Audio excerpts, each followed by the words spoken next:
வணக்கம் and happy morning friends. நம்ம இப்போது எங்கே போயிட்டுருக்கோன்னா ஒரு அழகான இனிமையான காலை பொழுதில் சூரியன் உலகத்தை காண வந்திருக்கிற இந்த வேளையில் நான் இந்த தொடர் வண்டியில் எங்கே பயணிச்சிட்ருக்கேன் அப்படின்னு பார்த்தீங்கன்னா, கேரள மாநிலம் திருச்சூர் மாவட்டத்தில் இருக்கக்கூடிய சாலக்குடி அப்படின்ற இடத்துக்கு தான் நான் போயிட்டுருக்கேன். நம்ம எதுங்க இங்கே போயிட்டுருக்கிறோம் அப்படின்னு பார்த்தீங்க அப்படின்னா, இந்த சாலக்குடியில் இருந்து ஒரு 32 கிலோமீட்டர் தூரம் போனீங்க அப்படின்னா அதிரப்பள்ளி அப்படின்னு சொல்லிட்டு ஒரு மிக அழகான அருவி இருக்குதுங்க. இந்த அருவி பார்த்திங்கன்னா உலக புகழ் பெற்றது. அது மட்டும் இல்லாமல் இந்த அருவியில் பல திரைப்படங்கள் எடுத்துருக்கிறாங்க. அதனால் இந்த அருவி பார்க்கலாம் அப்படின்னு சொல்லிட்டு நான் போயிருக்கிறேன். இந்த அருவிக்கு போகிறதுக்கு நான் நேராக இப்போது சாலக்குடி தொடர்வண்டி நிலையத்திலேருந்து இறங்கி அங்கேருந்து சாலக்குடி டவுன் பஸ் ஸ்டாண்டுக்கு நான் போயிட்டேன். அங்கேருந்து சாலக்குடிக்கு டவுன் பஸ் ஸ்டாண்ட் நம்ம போனதுக்கப்புறமா அங்கேருந்து சாலக்குடி பஸ் ஸ்டாண்ட்லேருந்து அதிரப்பள்ளிக்கு போகிறதுக்கு டவுன் பஸ் இருக்குது. அந்த பஸ்ஸில் அழகாக நான் ஏறி உக்காந்துட்டேன். அழகாக இப்போ சாலக்குடியிலேருந்து அதிரப்பள்ளி அருவியை நோக்கி பேர் கிளம்ப தயாராகிவிட்டது. நீங்கள் இங்கே அதிரப்பள்ளிக்கு போகிறதுக்கு 40 ரூபாய் கட்டணமாக வாங்குகிறாங்க. 40 ரூபாய் செலுத்திட்டீங்க அப்படின்னா அழகாக ஒரு நல்ல ஜன்னல் ஓர இருக்கையே பிடிச்சிக்கோங்க. ஏன் அப்படின்னா போகிற வழி நெடுக எல்லாமே முழுக்க இயற்கை வனப்பகுதிகள் சார்ந்த பகுதிகள் நிறையவே இருக்கும். ஒருவேளை வாய்ப்பு இருந்துச்சு அப்படின்னா மான்கள் புலிகள் கூட வரலாம், இல்லை ஒரு சில நேரங்களில் யானைகள் கூட வரலாம். ஆனால் நான் போன அன்னைக்கு இதை பாருங்கள், இதுவும் ஒரு யானை தடம் தான் இது. ஆனால் நான் போன அன்னைக்கு எங்கேயுமே யானை கண்ணில் தென்படலை. பட்டுக்காலக ஜன்னல் ஓரத்தில் உட்காந்து நல்ல ஒரு மலையாள பாடல் பாடிட்டு இருந்துச்சு. கேஜே யேசுதாஸ் இருக்கார் இல்லைங்களா, அவருடைய பாடல். அந்த பாடல் நல்லா இனிமையாக கேட்டுக்கிட்டு அப்படியே இந்த வனப்பகுதிகள் எல்லாத்தையும் அப்படியே ரசிச்சுக்கிட்டு இயந்திரமான வாழ்க்கையில் நம்ம டவுனுக்குள்ளே வாழ்ந்துட்டுருக்குறோம். அந்த வாழ்க்கையிலேருந்து ஒரு நாள் நம்ம விலகி இருக்கலாம் அப்படின்னு சொல்லிட்டு இந்த வனப்பகுதிக்குள்ளே அப்படியே மெதுவாக போயிட்டுருக்கிறேன். வண்டி இப்போது அடர்ந்த வனப்பகுதிக்குள்ளே போய்கிட்டே இருக்குது. வனப்பகுதியிலையும் நல்லா தார் சாலையே நல்லா அமைச்சிருக்கிறாங்க.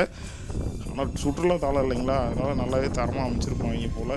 நல்லா தார் சாலை நல்லா சிறப்பாக இருந்துச்சு. நான் அழகான ஒரு ஜன்னல் ஓர இருக்கையில் உட்காந்துக்கிட்டு எல்லாத்தையும் வேடிக்கை பார்த்துக்கிட்டு அப்படியே ஒரு மகிழ்ச்சியோடு போயிட்டு இருந்தேன். ஏன் அப்படின்னா இந்த அருவிக்கு நான் முதல் முறையாக போகிறேன். பல தடவை நாங்கள் திரைப்படங்களில் பார்த்துருக்குறேன். இப்போ தான் முதல் தடவை நேரில் பார்க்குறேன்.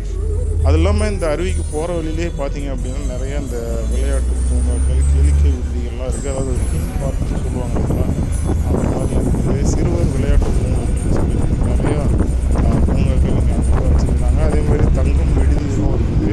இந்த மாதிரி இப்போ நம்ம பார்த்துருக்குற இந்த இடத்துல பார்த்திங்க அப்படின்னா அந்த மரங்கள் தெரியுது இல்லைங்களா, அதுக்கு பின்னாடி ஓடக்கூடிய அந்த ஆறு பார்த்திங்கன்னா இந்த அதிரப்பள்ளி அருவியிலேருந்து கீழே ஊற்றுற தண்ணி நேராக போய் அப்படியே அந்த ஊருக்குள்ளெல்லாம் போயிட்டு நேராக கடலில் போகிற அந்த வாய்க்கால் தான் அந்த இது மன்னிக்கணும், அது வாய்க்கால் இல்லைங்க, ஆறு. அந்த ஆறு போகிற வழித்தடத்தை தான் நம்ம இப்போ உட்காந்து பார்த்துட்ருக்கோம்.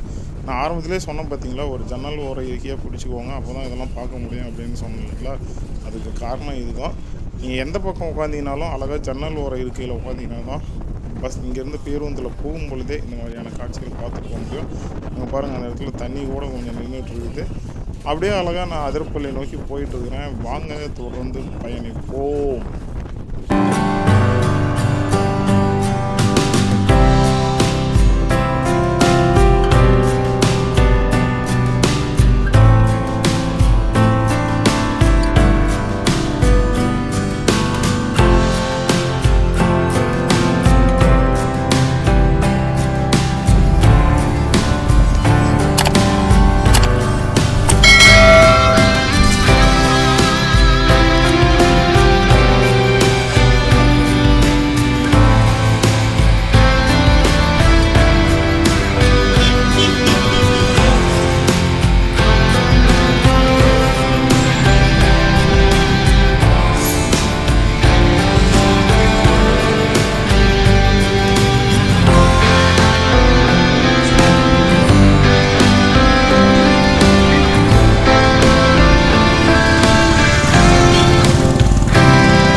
மக்களே, இப்போ நம்ம பார்த்துட்டு இருக்கிற இந்த இடம் வந்து பார்த்தீங்கன்னா, அருவிக்கு முன்னாடி ஒரு 1/2 கிலோமீட்டர் கிட்ட இருக்கும்னு நினைக்கிறேன். அதுக்கு முன்னாடியே இருக்கிற ஒரு அழகான இடம். இங்கேருந்து அந்த அருவியை நீங்கள் தூரத்துலேருந்து பார்க்கலாம். நல்ல காட்சியோடு இருக்கும்.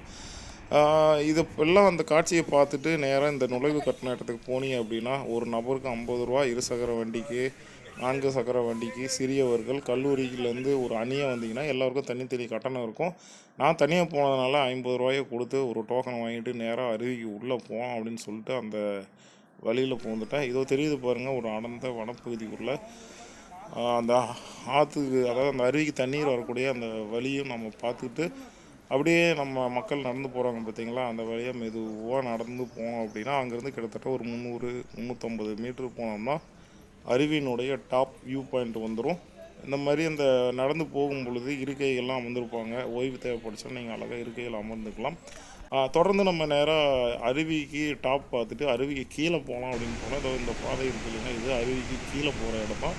இப்போ நான் இதில் நடந்து போயிட்டு இப்பொழுது நம்ம அருவியினுடைய கீழ்ப்பகுதிக்கு வந்தாச்சு. கீழ்ப்பகுதியிலேருந்து பார்க்கும்பொழுது உண்மையாலுமே இந்த அருவி ஒரு மிகப்பெரிய ஒரு கண்கொள்ளா காட்சியாக இருக்கும். அந்தளவுக்கு வந்து ஒரு சிறப்பு வாய்ந்த அருவி. ஏன்னா பல திரைப்படங்கள் இங்கே எடுத்துருக்குறாங்க. உலக அளவில் புகழ்பெற்ற ஒரு அருவிக்கு நம்ம வந்திருக்கிறோம். கண்டிப்பாக நீங்கள் வாய்ப்பு கிடைச்ச அப்படின்னா இந்த அதிரப்பள்ளி அருவிக்கு ஒரு முறையாவது போயிட்டு வாங்க. இது ஒரு மிகச்சிறந்த ஒரு அனுபவமாக உங்களுக்கு இருக்கும் என்பதில் எந்த விதமான மாற்று கருத்துமே கிடையாதுங்க. நல்ல ஒரு அருவி, நல்ல ஒரு எளிமையான சூழலில் இருக்கும். இந்த அருவியெல்லாம் சுற்றி பார்த்துட்டு நீங்கள் மறுபடியும் இதே வழியிலேயே திரும்பி நடந்து வந்தீங்க அப்படின்னா, இதுதான் அந்த நுழைவாயிலும் வந்து ஒரு பக்கம் இருக்கும், வெளியே போகிற வாயில் வந்து ஒரு பக்கம் தான். வே அவுட் அப்படின்னு போட்டிருக்காங்க பார்த்தீங்களா, வெளியே செல்லும் வழி. இந்த வழியாக அழகாக வெளியே வந்தீங்க அப்படின்னா அங்கே வந்துருந்து நீங்கள் அதிரப்பள்ளிக்கு போகிறதுனா பேருந்து இருக்கும். அதாவது மன்னிக்கணும், சாலக்குடிக்கு போகிறதுக்கும் உங்களுக்கு வந்து பேருந்து இருக்கும். எல்லா இடத்துக்கும் போகிறதுக்கு உண்டான பேருந்துகள் இருக்கும். நீங்கள் எந்த ஊருக்கு போகிறீங்களோ அந்த இடத்துக்கு நீங்கள் பேருந்தில் போகலாம். இங்கேருந்து வால்பாறை, பொள்ளாச்சி, உடுமலைப்பேட்டைன்னு சொல்லிட்டு பல ஊர்களுக்கும் பேருந்து இருக்கும். ஆனால் பேருந்து நேரத்தை விசாரிச்சுக்கோங்க. இப்போ நான் வந்து பார்த்திங்கன்னா இங்கேருந்து சாலக்குடிக்கு நான் வந்து கிளம்ப தயாராகிட்டேன். சரி, அப்படியே மதியானம் ஒரு சாப்பாடு சாப்பிட்டு போகலாம் அப்படின்னு பார்த்தா எதிரில் வந்து நிறையா கடைங்க இருந்தது.